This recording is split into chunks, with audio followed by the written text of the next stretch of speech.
our Thursday night meditation sit, Dharma talk, and Q&A with me, Michael Taft, in the pandemic-induced meditation bunker, from which I'm sending out my pirate signal of meditation to the world.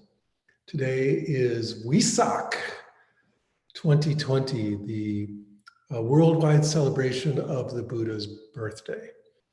In fact, sometimes it's called Buddha Jayanti, which means Buddha's birthday in Sanskrit. So, in Indian culture, these birthdays of deities and religious figures are always on the full moon. There's a Hanuman Jayanti and a Krishna Jayanti. It's on the full moon. So today is a full moon, and also the Buddha's birthday. And Weesak is interesting. It comes from the name of an asterism, what in Sanskrit is called a nakshatra. So it's a little group of stars, much smaller than a regular zodiacal sign. It's a mini little moon sign called Vaishaka. And so this is the month of the year where the full moon takes place near that asterism. So it's called Vaishaka, and that's where we get the name Weesak or Weesak for the Buddha's birthday. Anyway, be that as it may, today let's all just give thanks to the Buddha for coming and shedding wisdom and compassion and knowledge and love upon this benighted planet. So let's just have a moment of silence for the Buddha, and also for one of the finest Dharma teachers I've ever encountered, Rob Burbea, who passed away today. A very auspicious date for him to check out of his body. So let's just have a moment of silence here.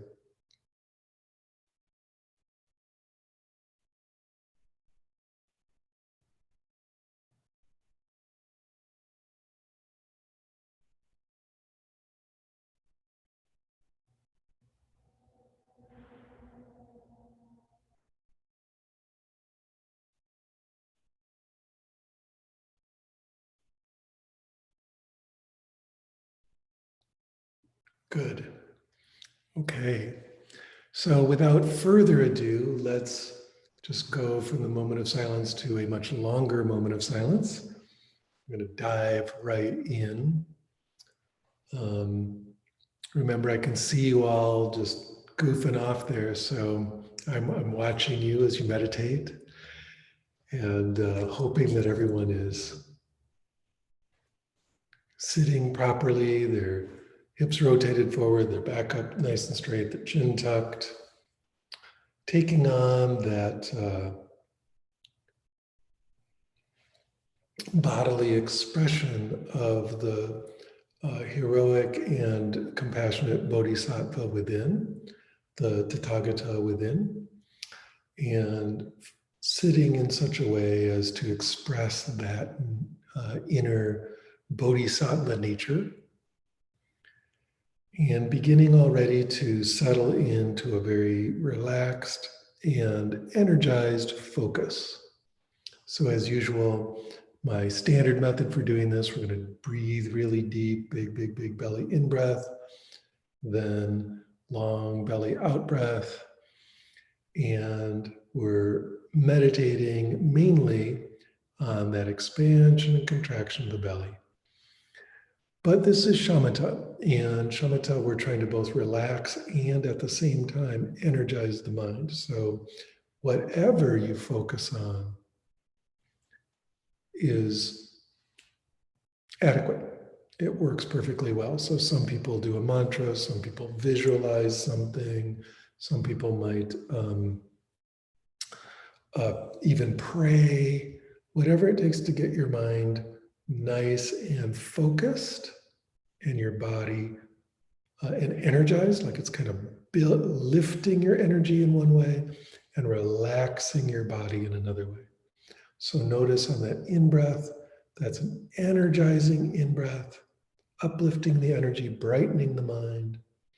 And then that long out-breath is really relaxing, calming, stilling the mind. So we want to bring body and mind into a harmonious, energized, still place.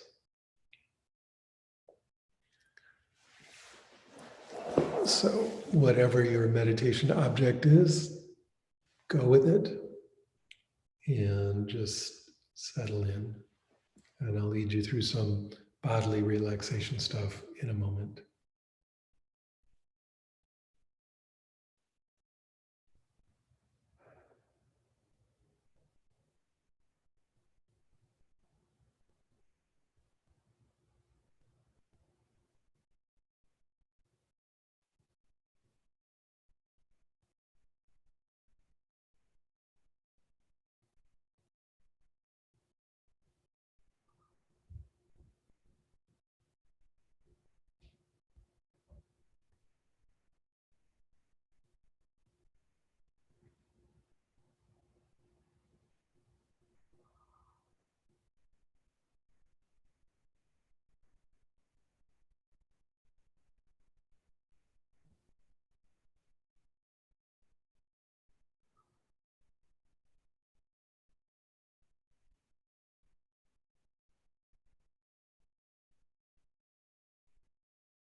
Good, continuing to breathe deep and feel that energizing, brightening, mind sharpening in-breath and the long, very pleasant, deeply relaxing out-breath.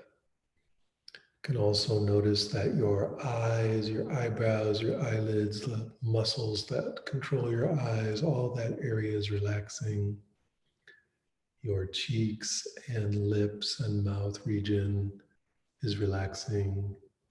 Your jaw is letting go enough that your upper and lower teeth are not touching. And you're just settling and deepening, allowing that relaxation in the scalp and the back of the head and the face and the tongue to really affect the whole system.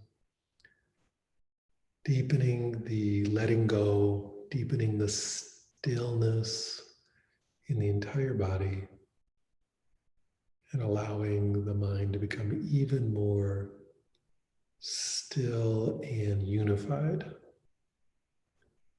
collected and settled into samadhi, a gathered, collected state. All the little scurrying cats running in every direction in your mind are all coming together in the middle of your mind around a little bowl of sardines. And just for this time, they're completely unified. They're all pointing in the same direction. Meanwhile, your neck and throat can relax, as well as your shoulders, releasing any extra tension in your throat and shoulders, noticing how good it feels as they relax even more deeply. The arms and hands letting go of all tension, completely limp, utterly at rest. And again, this sort of overall mild relaxation of the face, the throat, the shoulders, the arms, the hands. It's dropping your entire system, your entire being, your whole awareness into a deeper state of relaxation, even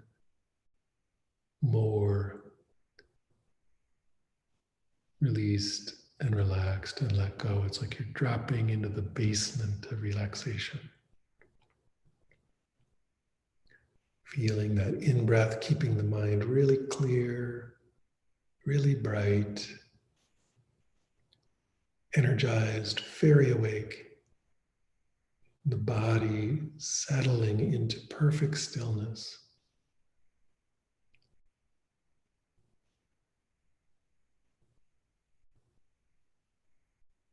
A kind of sublime, contented peace in the body.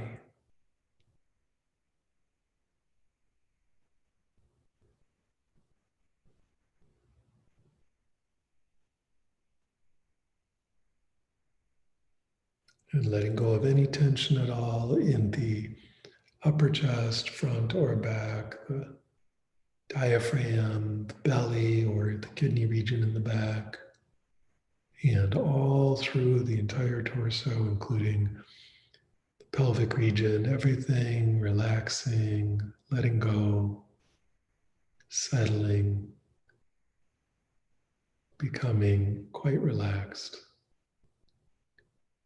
deepening, deepening, deepening into stillness. Allowing the deep belly breathing to massage any remaining tension out of the torso. You could even use the breath as a kind of visualization object to help release or ease any tightness anywhere in the body. Imagining the breath going to that region and massaging it and relaxing it and coaxing it into a divine repose.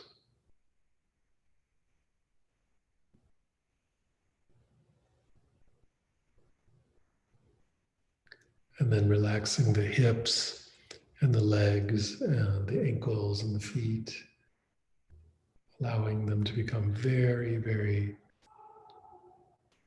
open, soft, at rest.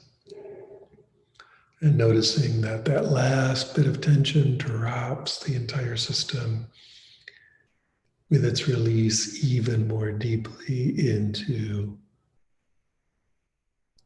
stillness, peace, clarity. So continuing to breathe long and deeply, allow the herd of cats in the mind to gather even more completely, all pointing in the same direction and purring. It's total unification.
Watering that seed of the Tathagata within you.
Good.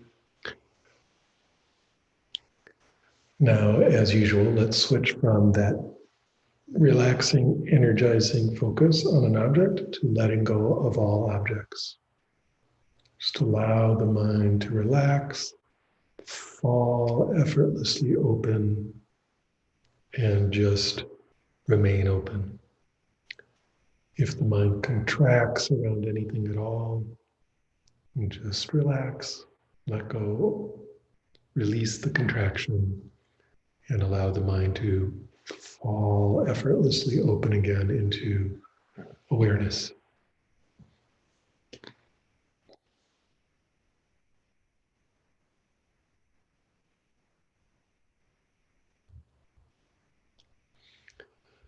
If this is too hard, if the mind keeps grabbing onto stuff, keeps hanging onto the ball and growling, I want to think about that, I want to focus on something, then go back to doing shamatha with an object, breathing and relaxing, and focusing in that way.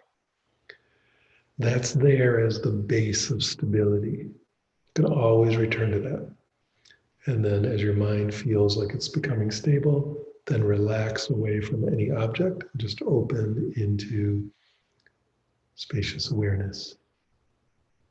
And then again, if that starts to feel like no matter how many times you relax and open your mind, it just clamps on something again, just, don't worry about it. Just go back to focusing on the breath for a while, or even for the rest of the sit.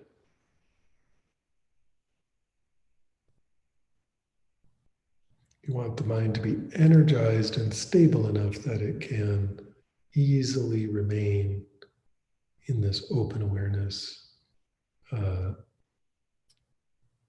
place.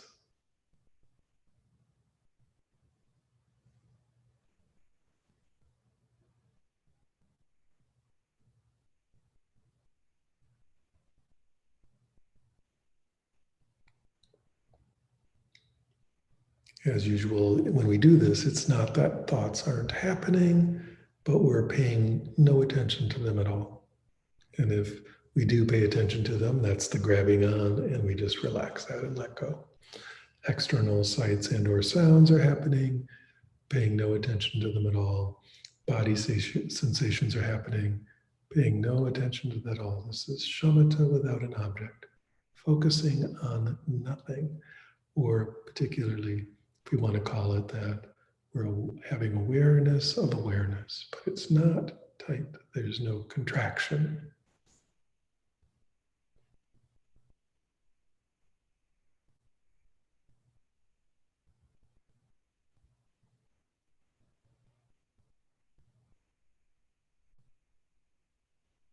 Let the mind go, open up, release,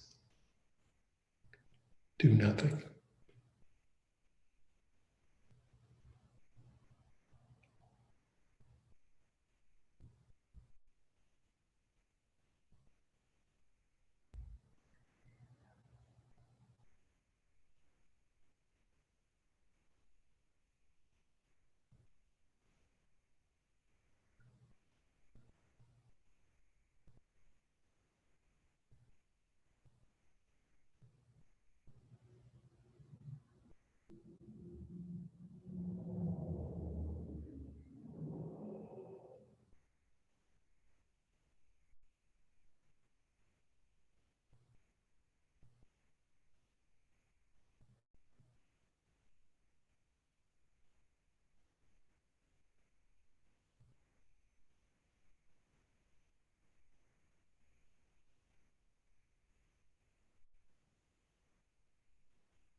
over and over again.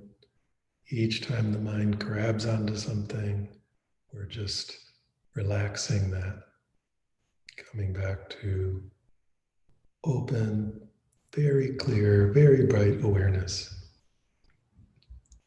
If you notice that you're getting sleepy or dull, don't let that happen. Sit up straight, open your eyes, even stand up, or go back to shamatha with an object and do the very energizing focus. Want to have the mind be quite awake, quite aware, and gripping on to nothing.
Allowing awareness to simply shine forth, completely at rest, utterly awake,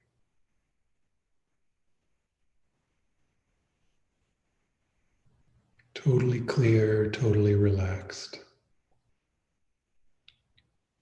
The mind of a bodhisattva.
Good. Now let's allow the mind to be slightly active again, listening to external sound and noticing that external sound arises out of nothing at all and then does its dance and then vanishes back into nothing at all. This is the mystery of the world, that everything arises from nothing and vanishes back into nothing. But as you're noticing that sound is arising from nothing and vanishing back into nothing again, also notice that in between it is nothing, it is empty.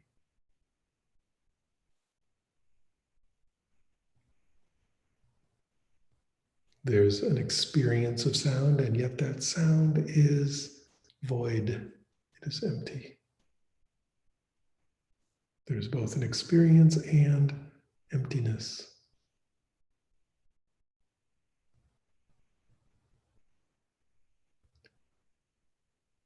It's a crazy, profound, incomprehensible miracle. It's coming from nowhere, going to nowhere, and experienced, and yet is nothing.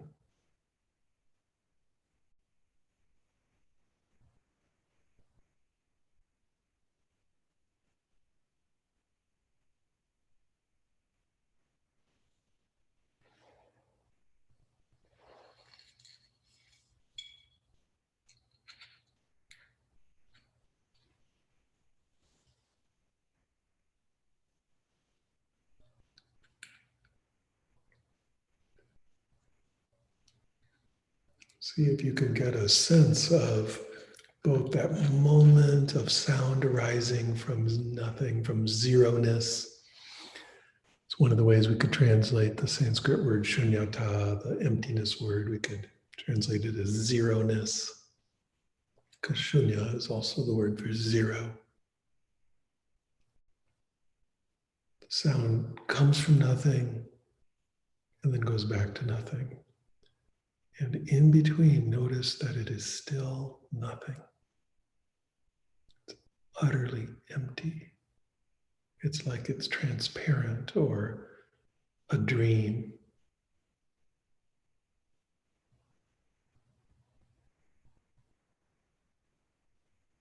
A dream is an experience, and yet there's nothing there. When it's over, you realize it was made of nothing.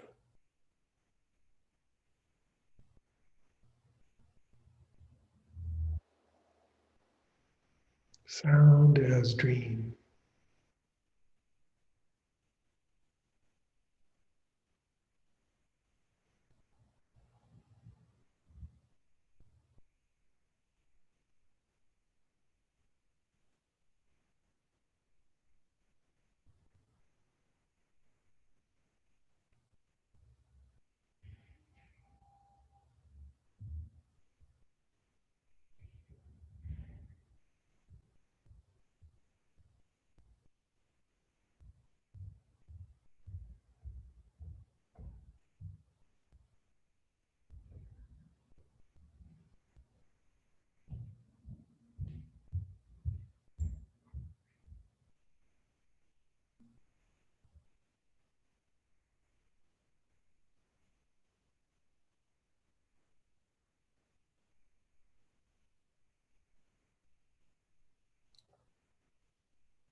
Now pose the question, what is experiencing the sound?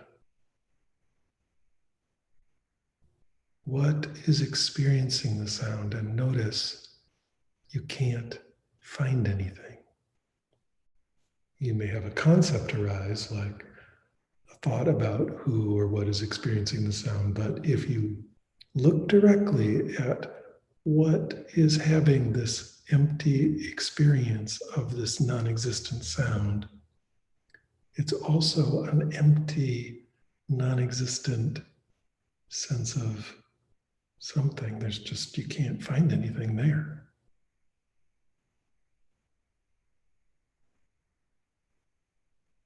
What is experiencing?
There's a dream of a sound arising from nowhere, heard by no one, and itself is empty.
Good. Now let's switch to physical sensations in the body, allowing awareness to notice any sensation of any kind in the body, breathing or the feeling of bones and muscles, or even emotions in the body, whatever is occurring as a bodily sensation. And of course, what I want you to notice is that these bodily sensations are no different than any other sensation. They are like a dream. They're like a fantasy or some kind of mirage. They appear from nothing, and then there's this experience that is empty, and then they return to nothing. You may start mapping them out into space, and there's a sense, well, it's coming from my arm, but if you examine that, that's empty too. That's just a construction. There's nothing they're coming from.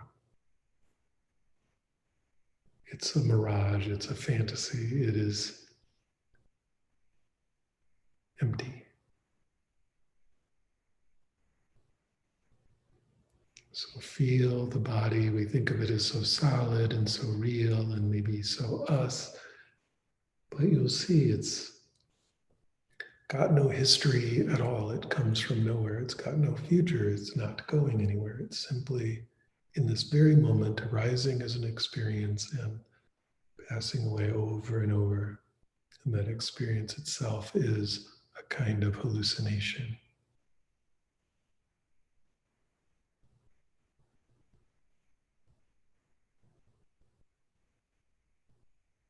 It is a mental construction.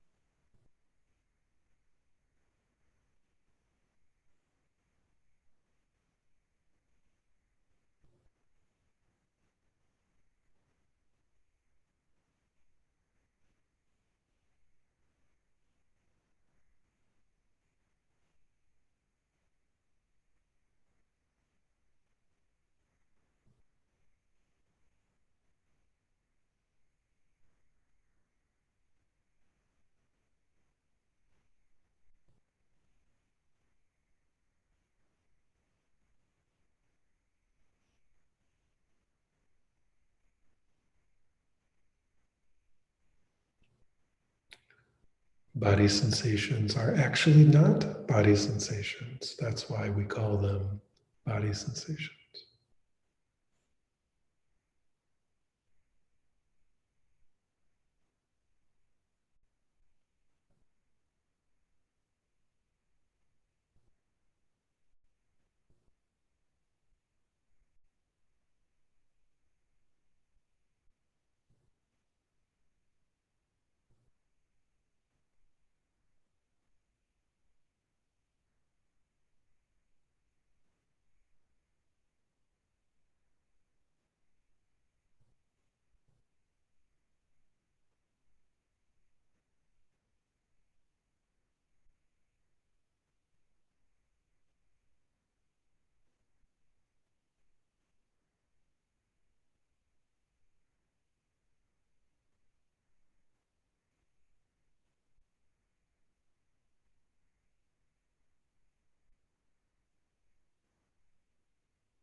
Good. Now again, pose the question, who or what is experiencing these empty body sensations?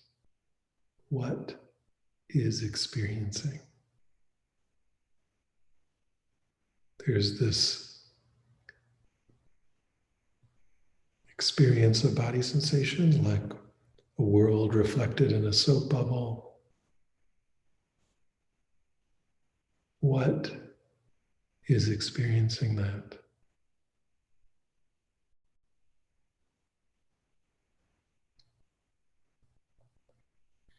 If it feels like you know who or what is experiencing that, look more closely. Allow awareness to soak even more deeply, even more clearly, even more penetratingly and precisely into the experiencing. And you will notice there is nothing experiencing.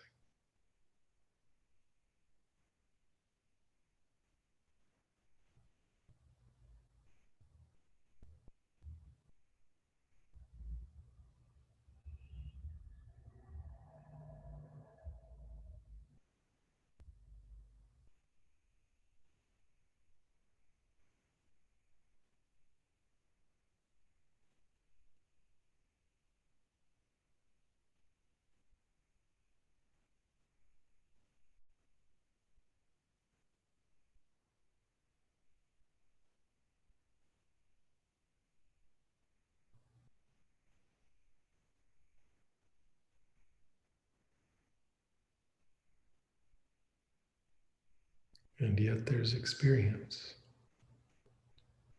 like the tracks of birds in the sky.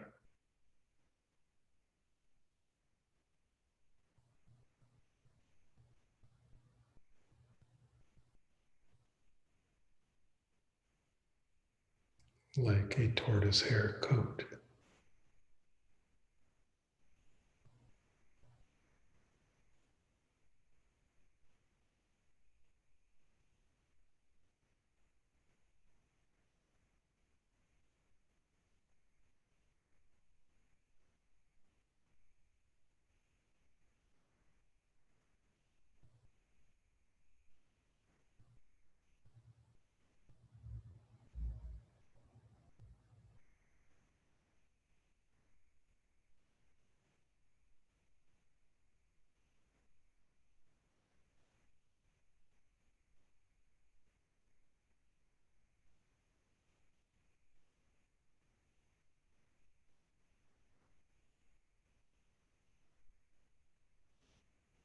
What is experiencing?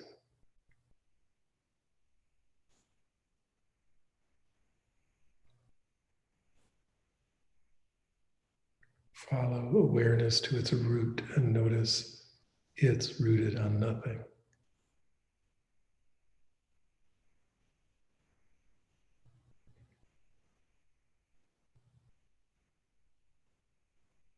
An experience of the body arising from nothing, returning to nothing, and experienced by nothing.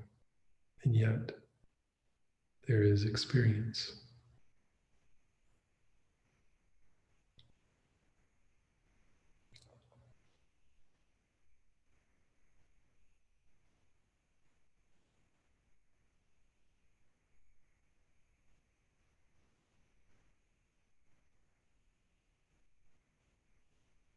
Inconceivable, incomprehensible, unknowable,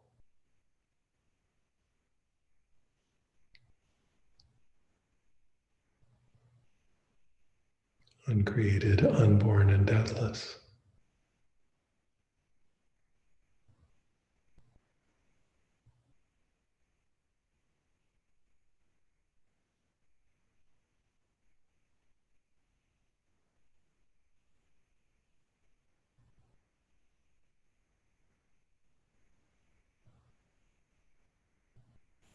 Good.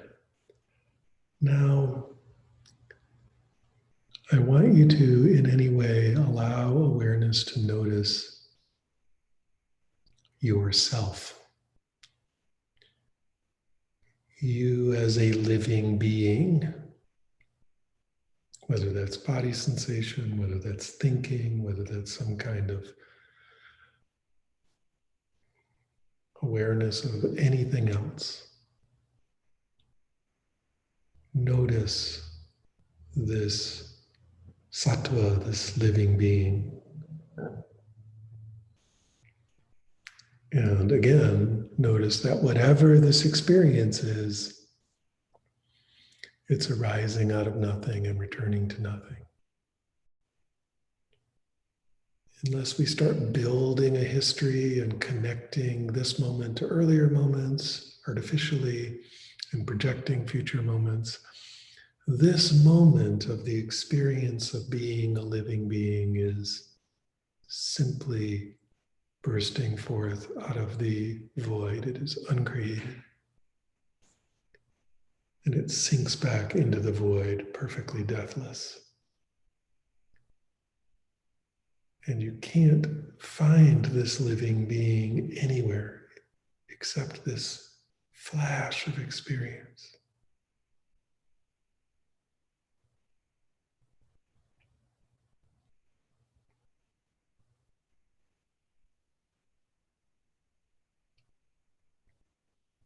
Living beings are really not living beings. That's why we call them living beings.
And now try to find what is experiencing this sense, this dream of a living being.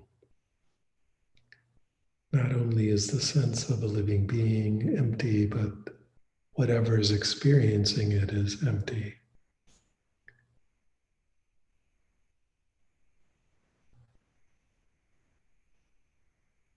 Even the awareness is empty, even the emptiness is empty.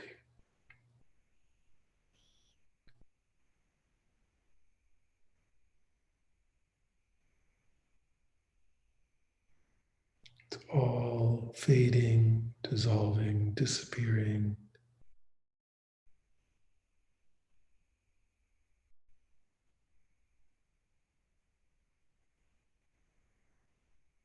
mirage.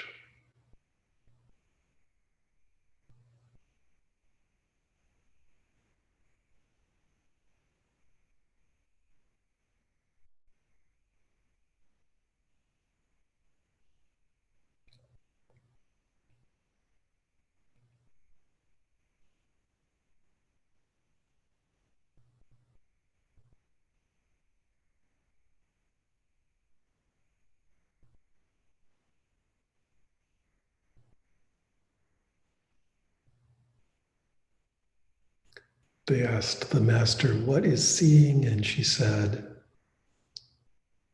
"Not seeing is seeing."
What is experiencing?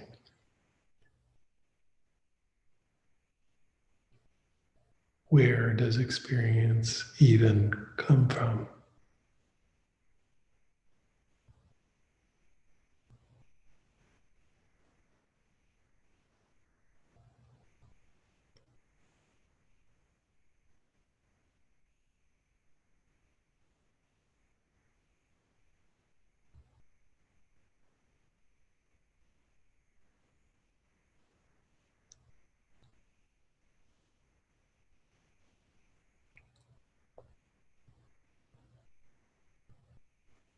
Now just drop that and return to the mind being relaxed and open, utterly bright, clear, crisp, alert, and completely relaxed, focused on nothing.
All right. Let go of the meditation now. Feel free to move and stretch. Noticing the whole time that nothing at all is happening.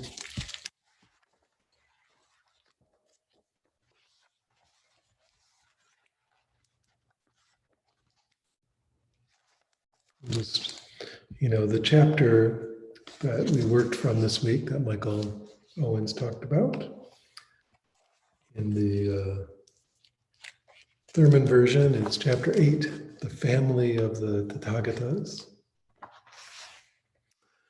It's an interesting chapter. Most of them have had this kind of setup and payoff, this drama, something really, some pratfalls almost, like big, cool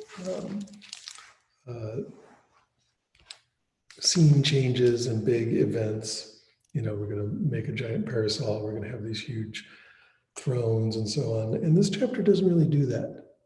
It goes into some very, very paradoxical discussions about the Tathagata that is leading up to the next chapter, which is all about the Dharma door of non-duality, my favorite chapter. But I don't know, there's a thing you can do when you don't have a big plot device or a big action to have. Like in a movie, I remember, if you think of these classic movies, like if you ever see the 1960s movie called Cool Hand Luke, starring Paul Newman, it's like this prison drama and it's really intense. But right in the middle of it, right when you need it, Paul Newman busts out a guitar in prison and just like sings this song. And it's like the whole song, just sits and sings like a cowboy song, sort of, for 2.5 minutes. And it's straight out of cowboy movies where you've got all the action with all this stuff that's going on. And then there'll be a campfire at night. They bust out a guitar and sing a song, right? So this chapter reminds me of that because you're going through some kind of really weird, abstruse, paradoxical stuff. And then suddenly, kind of out of nowhere, this bodhisattva asked this question.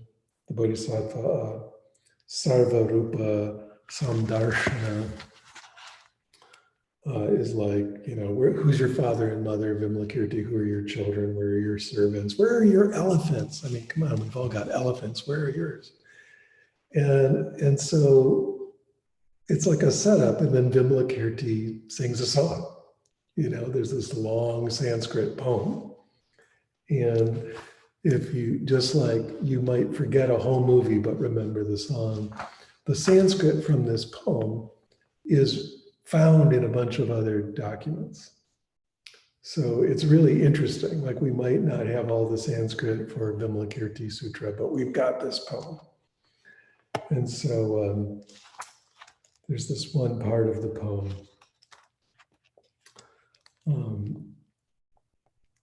For Weesak, that goes, he's talking about, when he says they, he means bodhisattvas, which means all of us. Though they, the bodhisattvas, worship Buddhas by the millions with every conceivable offering. And of course, on Weesak, you give all these offerings to the Buddha.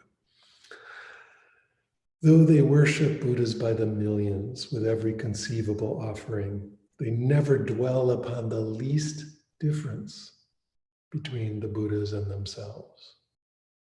And then the next one, they journey through all Buddha fields, all Buddha realms, in order to bring benefit to living beings. Yet they see those fields as just like empty space, free of any conceptual notion of living beings.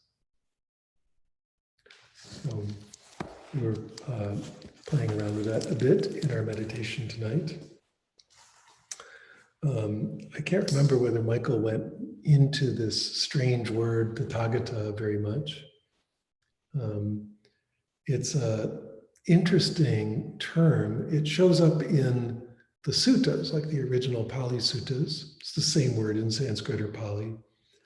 And it's when the Buddha was referring to himself. He didn't like to say, well, in my experience, or when I'm feeling this way, he didn't like to say I, me, or mine. And so to avoid using those words, he had this name for himself, which, or like noun that he called himself, the Tathagata.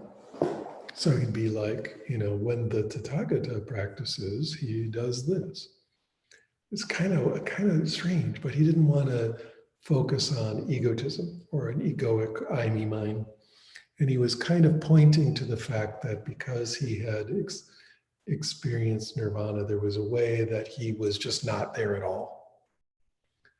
And in fact, in early Buddhist iconography, and by early I mean the first 500 years of Buddhism, they wouldn't even depict the Buddha.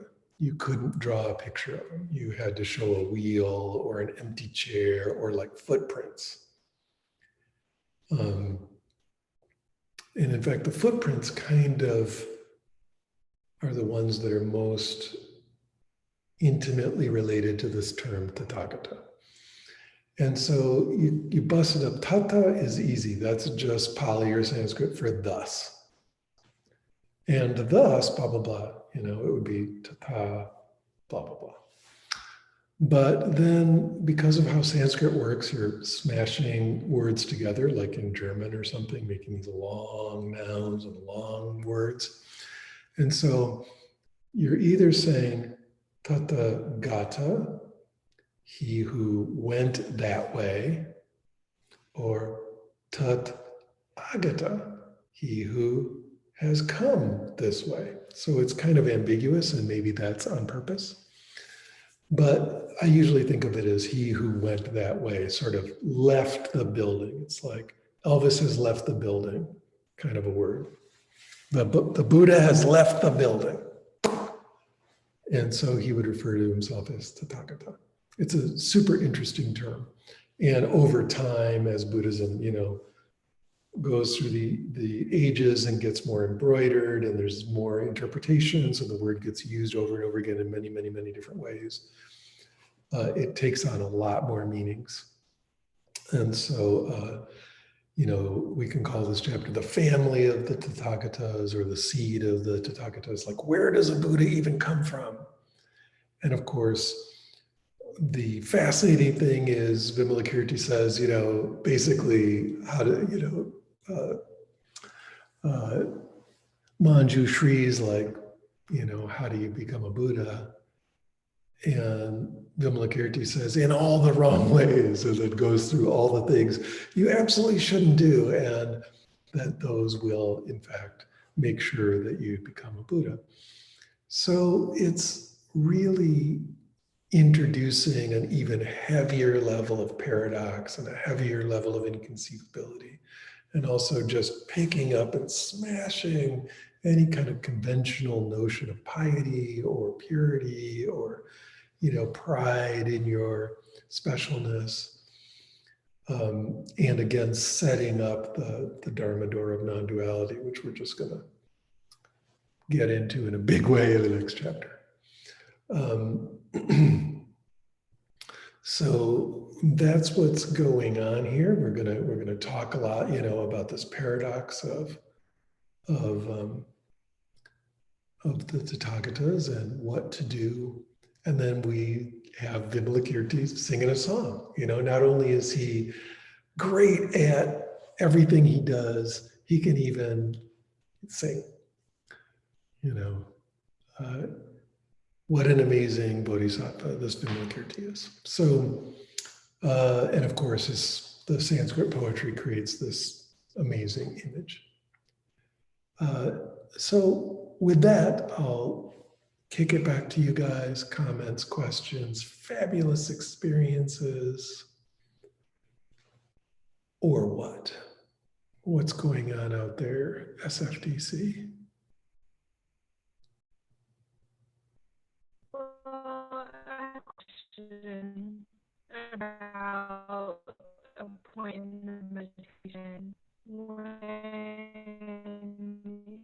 you were saying that everything So I get the emptiness. It was, something How about you try, about let me how just interrupt for a minute. even our sensations arise from come from nowhere. But I think comes from our brain and what is our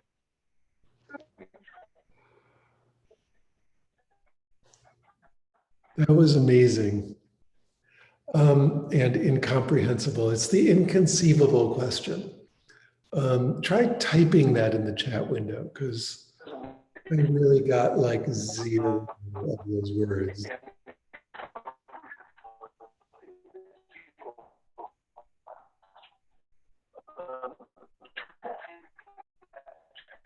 Try muting yourself.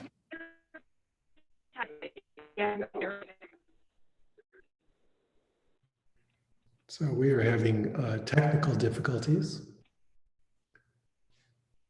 When I was a kid on TV, when the TV channel would break down, they put up a still image of a caveman hammering on a rock with like another rock and chips flying. And they were like, technical difficulties. So that's what it feels like right now. I don't see any questions showing up in the chat window either. So sorry I couldn't hear that. Thus demonstrating that sounds are really not sounds. They arise from nothing and return to nothing, and in between are actually empty as well and are heard by nothing. So that was a fabulous demonstration. Again, it seemed like you were sharing something kind of cool. So if you want to try the chat window, I'm open for that. Till then, I thought today had another interesting event besides Weesak and also besides the very tragic and yet not unexpected passing away of the teacher Rob Rebea. I'll come back to that. Here's the question.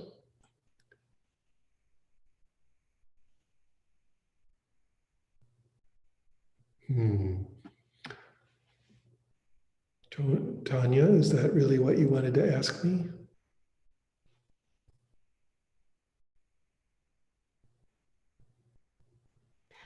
The thing she sent to me, can you hear me okay? I'm curious what role our physical body has in the realm of emptiness. Yes. Don't the sensations arise from the brain? Sensations arise from the brain.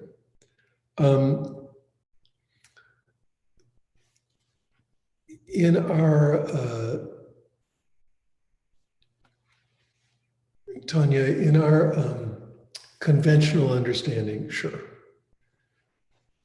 That's how we put the world together. And of course, we could say, hey, this, the sound outside was arising from a bird or arising from a car going by or arising from whatever. This is all conventional understanding, and that's fine. That's how we make it through the world. But in terms of the moment by moment experience of it, all that ideas of where it came from are just ideas. In terms of the experience itself, all you have is that there's this sound. And if you allow awareness to look very closely at the sound, even that begins to seem dreamlike, ephemeral, wispy, fading, not there at all. And yet there's an experience. So we have to be very careful and not just allow ourselves to lean back on our conventional interpretation. And in fact, that's what the whole meditation is designed to kind of smash through. So I am not saying, hey, in real life, there's no brain and sensations arise from nothing. Although you kind of can't prove it doesn't. But I wouldn't put that forth as a, ontology or like a statement of reality. But I will definitely say in experience, everything is coming from nowhere. It's just popping into awareness. and then popping out of awareness. Even awareness is coming from nowhere. So in terms of the subjective experience, it's exactly as described.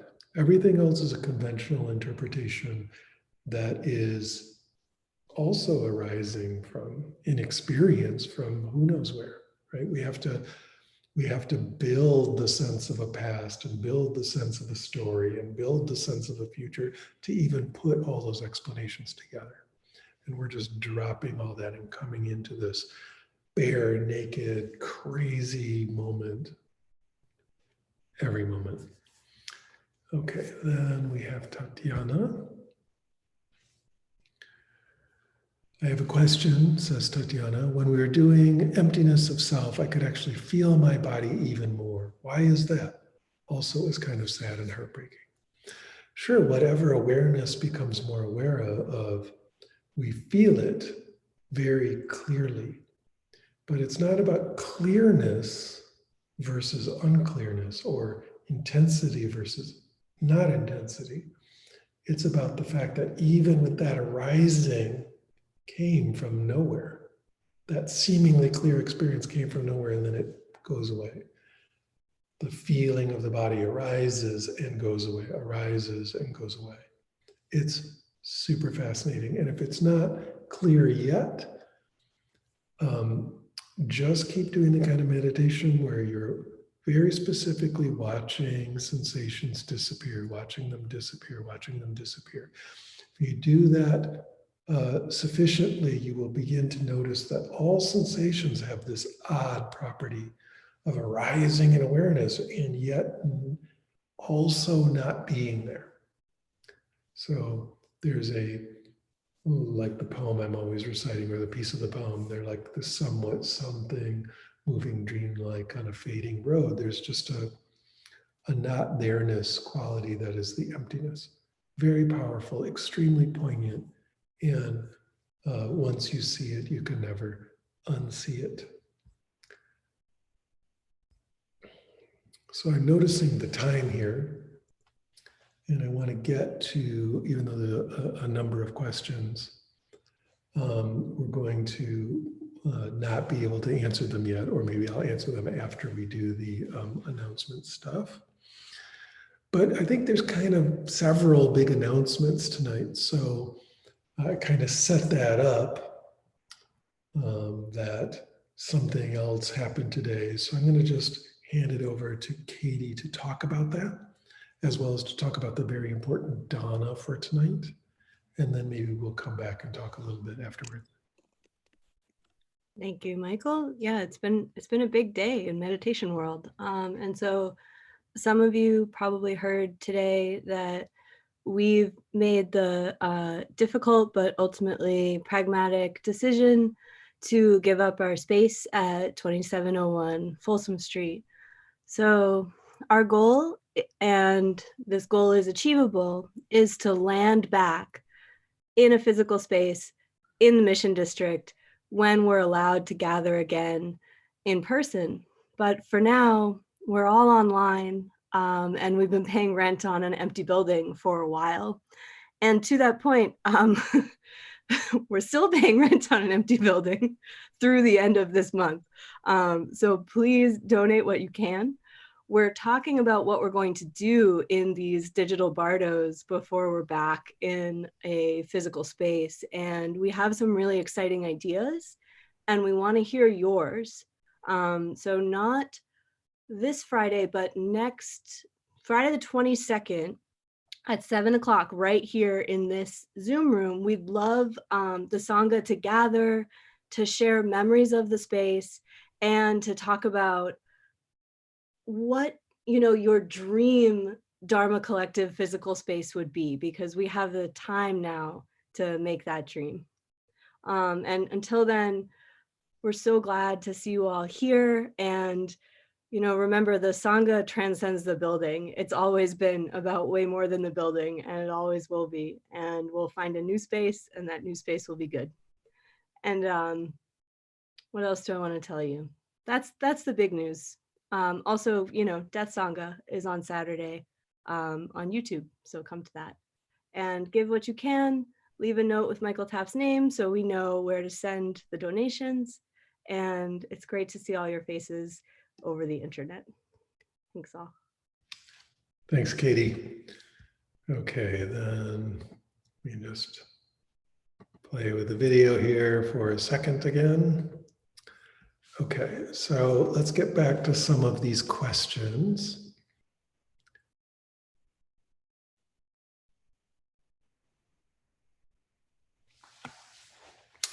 Eric is asking about me saying, living beings are not actually living beings. That's why we call them living beings. And I also said that in a couple different ways. And I'm actually kind of pointing to something that is a central feature of the Vajra Sutra, the Vajracchedika Sutra, the Diamond Sutra, where it's handling the idea of emptiness in this really interesting way, saying, we call this computer a computer, but really it's not a computer. But what are we supposed to do? Walk around calling it not a computer? So we conventionally call it a computer. And it's this verbal formula that's pointing to the really, again, the miraculous, incomprehensible, inconceivable there-ness and not there-ness, simultaneous form and emptiness of everything. For these meditations, I'm really emphasizing the emptiness, because all of us are typically conventionally very stuck in form. And so we really want to emphasize the emptiness quality of everything. And of course, these Mahayana sutras do that like crazy, right? It's not just me saying this, right? There it is in Vimalakirti's beautiful song. What does he sing? He says, they see these Buddha fields just like empty space, free of any conceptual notions of living beings at all, right? There's not even beings anywhere. There's no Buddha fields anywhere. They're emphasizing the emptiness.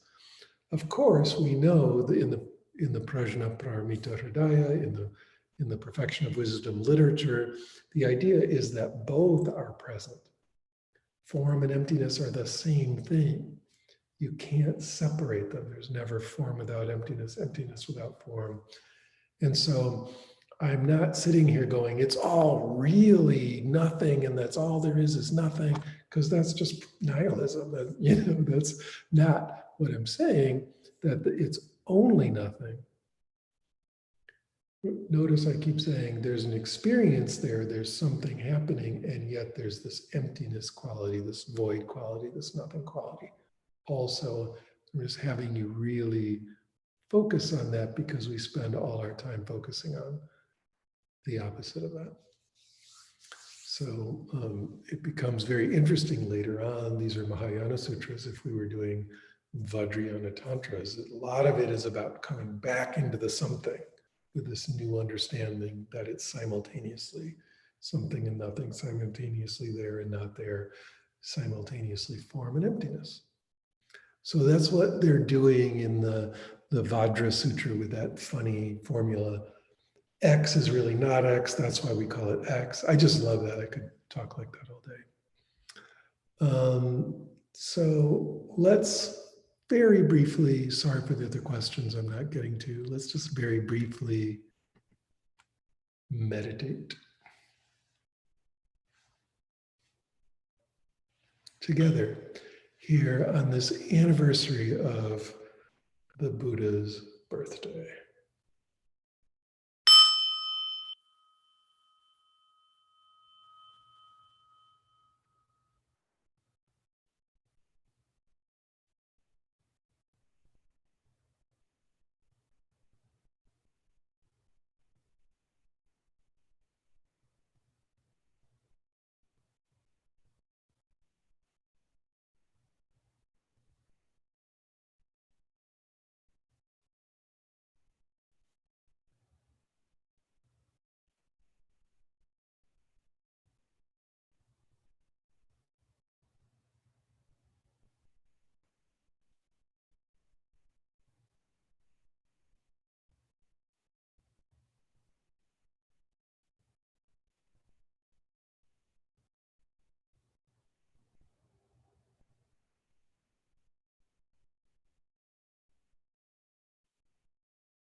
Wonderful.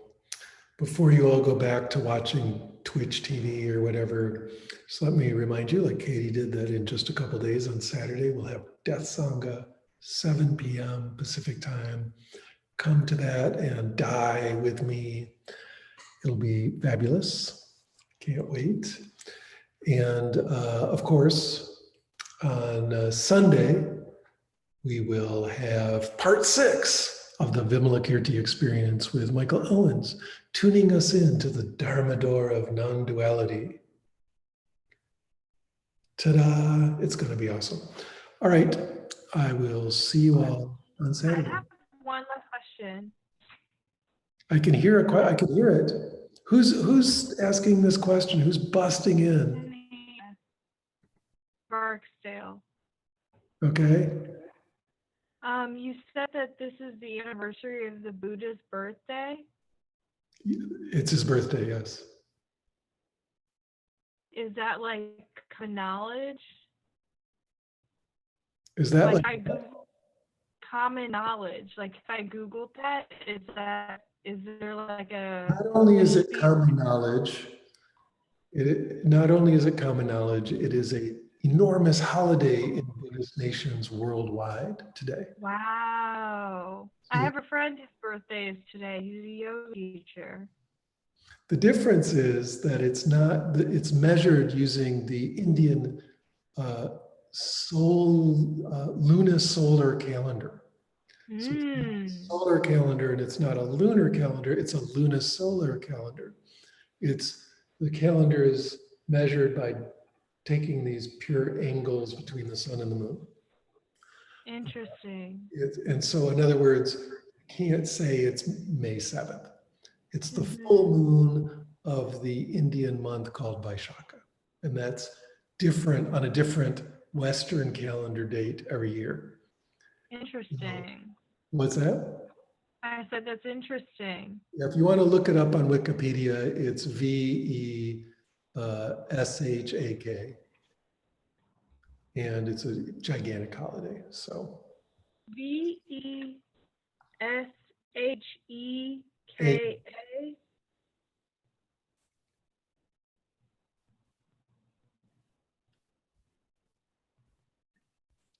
Tonya, I put it in the chat. and with that, I need to go. Have a wonderful evening, everybody. All right, good night. Good night. Thanks, Michael. Thanks, Thanks, everybody. Michael. So good to see you. Good night.